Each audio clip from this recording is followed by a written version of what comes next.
تو رہے نورد شوق ہے منزل نہ کر قبول، لیلا بھی ہم نشیں ہو تو محمل نہ کر قبول۔ اقبال یہ کہنا چاہتے ہیں تو رہے نورد شوق، شوق کی بلندی، شوق کے حوصلے،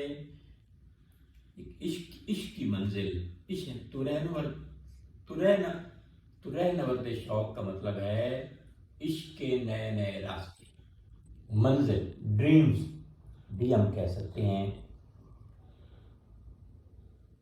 محمل اونٹ کا کجاوا جس میں لیلا بیٹھا کرتی تھی۔ اقبال یہ کہنا چاہتے ہیں کہ اے مسلمان، اے انسان،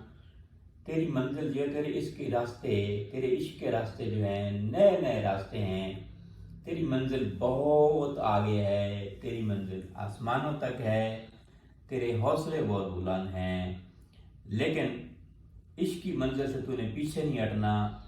اگر تجھے لیلا بھی کہے کہ میرے کجاوے میں آ کر بیٹھ جاؤ، لیلا جیسی معشوق بھی تجھے کہے کہ میرے کجاوے میں آ کر بیٹھ جاؤ، تو نے لیلا کی بات نہیں مانی، تو رہ نورد شوق جو ہے تیرے عشق کے راستے اوپر ہیں، بہت بلند ہیں، اس لیے لیلا کو ٹھوکر مار کر جو ہے نا تو نے آگے بڑھنا ہے۔